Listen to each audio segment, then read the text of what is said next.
Bienvenue sur cette nouvelle vidéo Récif News, Récif Atome pour parler encore d'aquaculture. Donc, comme on a parlé tout à l'heure des copépodes, qui était une étape clé dans l'aquaculture, on va parler de l'autre grande star. Alors aujourd'hui, on ne parlera pas d'Artemia, je suis désolé, parce que l'Artemia, c'est quand même suffisamment maîtrisé, c'est facile. En général, on jette un sachet dans l'eau de mer et puis ça part tout seul. Enfin bon, après, il faut les enrichir, il y a un peu, voilà, on peut jouer, mais... Voilà. Aujourd'hui, on va parler des rotifères, donc, parce qu'on en a parlé tout à l'heure sur le Freemanie, puisque c'est quand même une étape clé. Peux-tu nous faire la description du rotifère ? Alors le rotifère, c'est du zooplancton, donc faut imaginer en fait un espèce de petit sac avec un pied, un petit flagelle derrière. Et nous, l'intérêt de zooplancton, c'est qu'on va pouvoir l'enrichir pour y intégrer des oligo-éléments, des matières grasses à l'intérieur, pour pouvoir nourrir nos poissons. Alors, il existe, comme pour le copépode, je pense, différentes espèces de rotifères. Alors, il y en a plus d'une cinquantaine. Et c'est lesquelles qui nous intéressent ? Et nous, en aquaculture, on en utilise deux. Donc, il y a le rotondiformis. C'est le plus petit, donc il fait entre 160 et 200 microns. Celui qu'on utilise au début, je suppose ? Non, nous, on ne l'utilise pas, parce que c'est difficile de trouver des souches. Et on utilise le Plicatilis. Donc le Plicatilis est plus gros, donc lui il fait entre 200 et 250. D'accord. Mais on peut le filtrer pour avoir des petits et atteindre pas loin de la taille du rotondiformis. D'accord. La grosse différence entre les deux, c'est que le Plicatilis, l'élevage est quand même beaucoup plus facile. D'accord.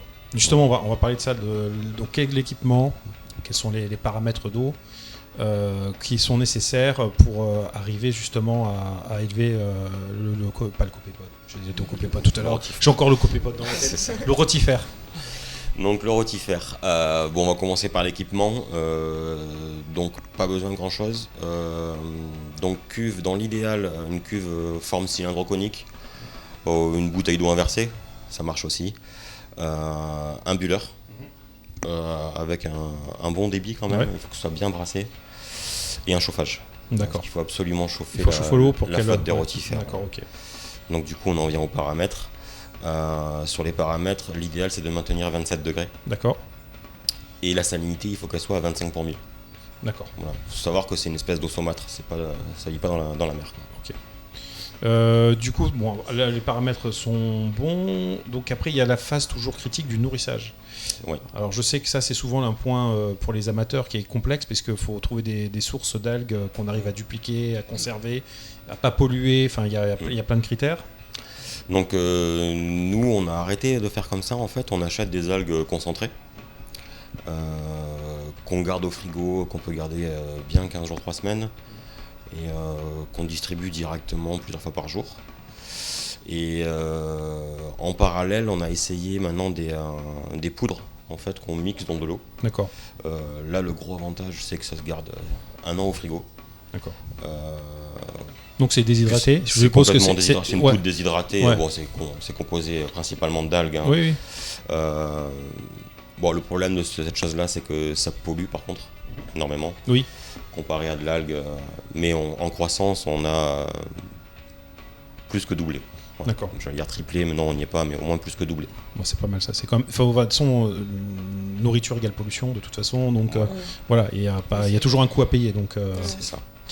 Quels sont tes trucs et astuces justement pour réussir son élevage ? Alors trucs et astuces, la première chose c'est pas garder sa souche de rotifère trop longtemps en fait. Nous ce qu'on fait c'est que tous les 4 jours on filtre entièrement. D'accord. On les rince avec de l'eau à même température, même salinité, parce que ça supporte pas du tout les chocs température et de sel. Et on repart en fait. D'accord. Donc ce qu'on fait nous c'est qu'au bout de 4 jours on retire tout. On remet que la moitié dedans. D'accord. Et on garde la moitié en fait pour nourrir nos poissons. D'accord. Du coup, tu divises ta souche systématiquement par 2 au fur et à mesure. Systématiquement. En fait, nous, quand on commence notre culture, on est à peu près entre 200 et 300 rotifères par millilitre. D'accord. Et on atteint entre 500 et 600 rotifères par millilitre au bout de 4 jours. Ok. Donc du coup, en divisant par 2, on repart à la dose initiale. Et le comptage, tu réalises ça comment ? Donc le comptage c'est avec une bino, donc là il faut au moins une bino x 20. D'accord. Et tu prélèves une quantité 10 ml, 20 ml et puis tu... beaucoup moins, on récupère 100 microlitres. 100 microlitres ? Ouais. Okay. Donc là on a une micropipette, c'est un truc de laboratoire, c'est déjà prédosé en fait. Oui, tu as une impulsion et ça prélève vraiment exactement. Et c'est indispensable.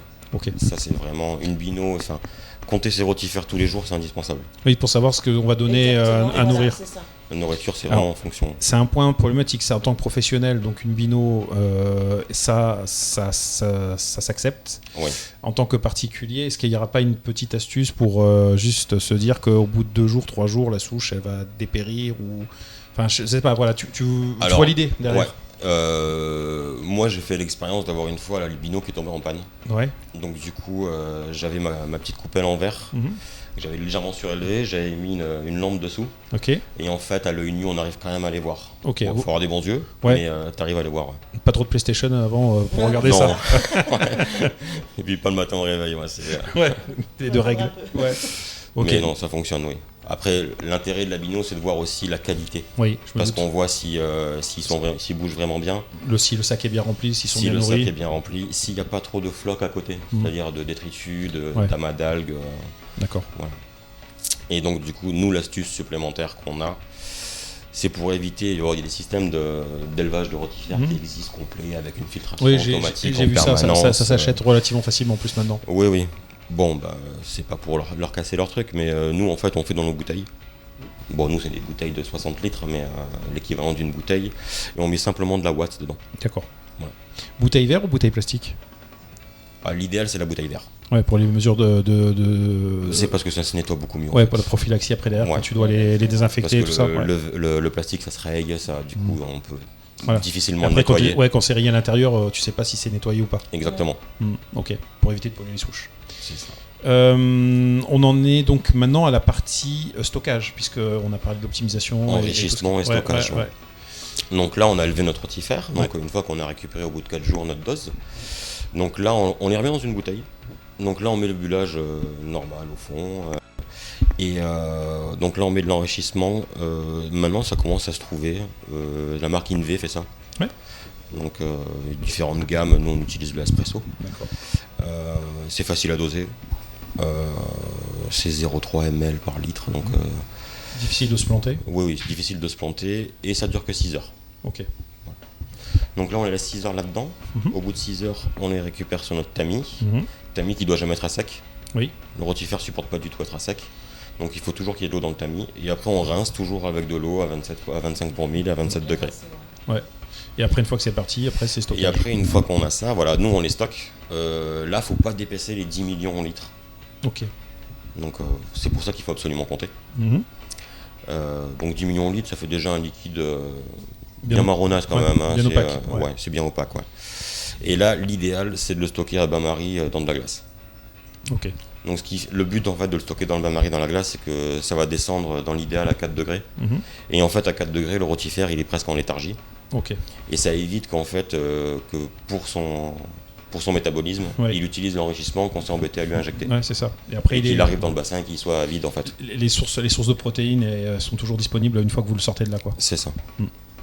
Ok. Et après, vous le sortez comment? Enfin, une fois que vous le sortez de cet état léthargique, parce qu'il peut y avoir le choc thermique de le remettre dans l'eau à 27. Peu importe, vous le remettez direct? Nous, on le remet direct. Ouais. Ok. On le remet direct. Bon, il y a forcément un petit peu de casse. Ouais. Ok. Mais après, voilà, sur le Free-de-Manie, c'est 5-6 nourrissages par jour. Donc, oui, ils y vont. il n'a pas le temps en fait de. Ouais. Même les cassés, ils y passent. C'est ça. Comme on dit. Ok. Très bien. Ben, je vous remercie pour toutes ces explications. Ça a permis un peu de démystifier tout ça. Et puis, ce qu'on disait, c'est aussi, vous en êtes arrivé là, c'est que vous avez fait beaucoup d'essais. Oui. Vous avez appris beaucoup des échecs. Ça, c'est sûr. Et ce que je parlais dans les autres vidéos de la culture de l'échec, c'est-à-dire qu'un bon éleveur, en fait, que ce soit amateur ou professionnel, c'est qu'il fait de l'échec, mais de cet échec, il construit une stratégie pour justement qu'il n'y ait plus d'échecs. Complètement. Ça, c'est ça. C'est ça. Free-de-Manie, on a dû faire une vingtaine de larvaires avant d'en sortir, quoi. Là, je me doute, c'est toujours compliqué. C'est là, d'ailleurs, peut-être la plus grosse difficulté, je trouve, dans notre métier, c'est justement d'accepter de faire des échecs et puis de se relancer, de recontenancer. De comprendre et puis oui. passer à autre chose. Il y a tellement de paramètres. Pas perdre la motivation. Voilà, ouais, de garder cette motivation tout le temps. Là, en ce moment, on est sur du centre-pige. Ouais. On n'y arrive toujours pas. Donc, ça va y aller, ça va passer un moment. On va y arriver. Voilà. Ouais, c'est ça. En tout cas, merci pour votre passion. Et puis, continuez. Et puis, bonne aventure. Merci. Merci beaucoup.